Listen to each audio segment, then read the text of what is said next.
Welcome back everybody, and if this is the second video of mine that you're watching, you know you should be clicking that subscribe button. For today's video, I thought we'd have a little bit of a look at someone who's being claimed to be a Putin supporter, but is from Britain. For anyone who doesn't know who he is, his name's Nigel Farage. He was the leader of the UK Independence Party, he was the leader of the Brexit Party, he has now got his own TV show.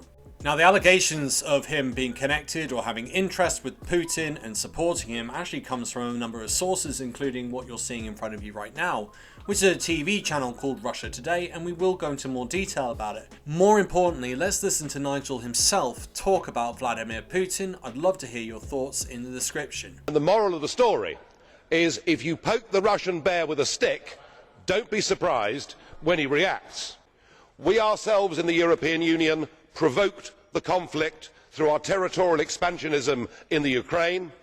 We poked the Russian bear with a stick, and unsurprisingly, Putin reacted. I was asked a couple of months ago which world leader did I admire, and I said Vladimir Putin as an operator, particularly the way he managed to stop the West getting militarily involved in Syria. And I don't admire Putin. What I said was, he'd outwitted and outclassed you all over Syria. I also said I didn't like him as a human being, and I wouldn't want to live in Russia. But what I want us to do, let's not meddle. Let's not meddle.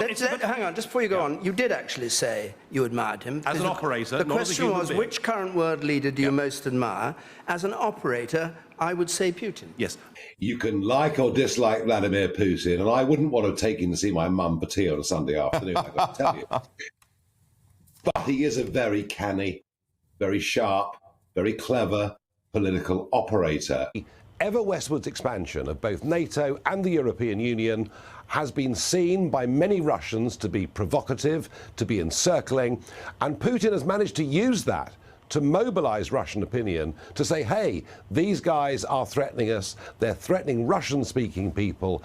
What is he talking about with threatening Russian-speaking people? One, what do you think Vladimir Putin's been doing to people in Georgia, Chechnya, with his own people, own Russian people, children, parents, mothers? What does he think he's doing to them? Every time they speak out, he locks them away. What type of person is that? What type of person is it that defends that? Which is what he's doing, saying, actually, it's our fault. And frankly, isn't it up to Ukraine to decide where they go? It's nothing to do with them, the security issues and the paranoia that the Russian state might have, or in this particular case, not Russia itself, but Putin. Putin's paranoia. In other countries. So yes, we've got a lot wrong, and we did start much of this. Our constant desire to expand the European Union and NATO right up to the borders of Russia, something, by the way, that George Osborne and David Cameron were the biggest cheerleaders for, has been a geopolitical error. Because if you poke Russian bears with sticks, guess what happens? They actually snarl and bite back. I don't know if you saw it there, but there was a little smile on Nigel's face as he said they snarl and bite back.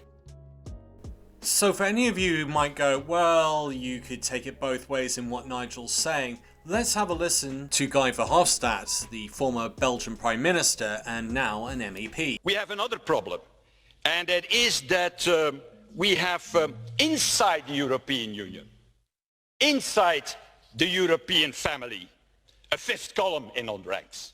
Let's be honest. I call them the cheerleaders of Putin.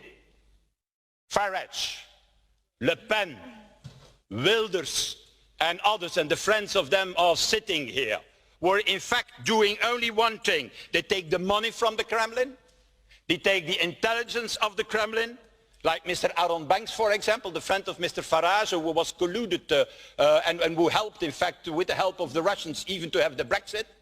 And I think it's time now that these people will work together, in fact, with Mr. Orban, but Mr. Weber has said nothing about Mr. Orban today. That's, I'm a little bit disappointed. It's time that we stop this cooperation with people like Orban, Kaczynski, Salvini, who in fact are working with all these nationalists and this populists. You may still question this and go, well, he's a European, he's an MEP, of course he's not going to like Nigel. How about if it was from an American think tank, the Atlantic Council, talking about Trojan horses that have infiltrated into Europe? Let's have a listen to my clip a film that I created recently called From Russia with No Love. In 2016, the Atlantic Council published The Kremlin's Trojan Horses. The Atlantic Council are an international group with the idea of trying to shape policy and politics through education. The report goes on to state that there are a small number of Conservative MPs who are ardently pro-Russian, including the MP for Shrewsbury, Daniel Kwasinski. The document also makes reference to Nigel Farage, stating, before the referendum campaign, the UK Independence Party avoided directly inflammatory rhetoric about immigration. During the campaign of 2016, UKIP's line on immigration became markedly more aggressive, bringing the party closer to radicals like the French National Front and the German AfD. The leader of UKIP, Nigel Farage, has also moved the party's foreign policy closer to Russia, criticising the EU sanctions regime and publicly expressing admiration for the Russian president. You might still question that. Well, how about if it came from the American Senate? 2018, 10th of January. Putin's asymmetric assault on democracy in Russia and Europe, implications for national security, led by the United States Senate. An interesting document with quite a few references to Russia and the UK. The Russian government has sought to influence democracy in the United Kingdom through disinformation, cyber hacking, and corruption. UK campaign finance laws do not require disclosure of political donations if they're from the beneficial owners of a non-British company that are incorporated in the EU and carry out business in the UK. The report suggests may have enabled Russian-related money to be directed with less insufficient scrutiny to various UK political actors. Senators pointed out that UKIP and its then leader Nigel Farage did not just fan anti-EU sentiment, but it also criticised European sanctions on Russia and provided a flattering assessment of the Russian President Putin. 10th of January, officially the Russian government asserted its neutrality on the question of Brexit referendum. But its English language media outlets, RT and Sputnik, covered the referendum campaign extensively and offered systematically one-sided coverage, supporting a British departure from the European Union, and frequently broadcasted statements from UKIP head Nigel Farage. Or how about the head of the FBI wanting to investigate and speak with Nigel Farage? Reports are coming out from newspapers in the UK that Robert Mueller, the FBI director who is leading an investigation into Trump, known as the Mueller Report or the Report on Investigation into Russian Interference in the 2016 presidential election. It is reported that he is seeking more details on Nigel Farage. What then begins to really boggle my mind is Nigel's interest in being on Russian television all the time, which is obviously a channel devoted towards and loving Putin. And even as recently as February 2022, Russian TV has been extolling praise upon Nigel Farage for standing up against the West.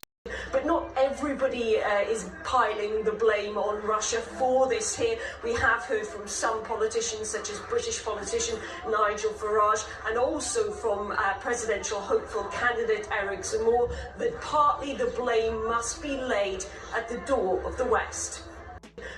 I find it even more intriguing that you've got a situation where the TV station RT is still broadcasting in the UK when we're clearly at odds, or if not at war, with Russia at present. And it's interesting to hear the Prime Minister talk about it, and then I'm going to really blow your mind in a minute once you see this. But before I show you the Prime Minister and these really incriminating photos, I am going to say thank you so much to all my Patreon supporters. You keep this channel going and free from Russian influence. If you'd like to become a Patreon supporter, the link is in the description. If you prefer a one-off donation, you could always buy me a coffee. And obviously, if you want to do something free and cheap, press that like button. It helps spread the news about videos that I make, and that helps in other ways. Let's have a listen to the Prime Minister justify why IT should not be shut down. Personal propaganda tool. I can see no reason why it should be allowed to continue to broadcast in this country. So will the Prime Minister now ask Ofcom to review its licence? Prime Minister.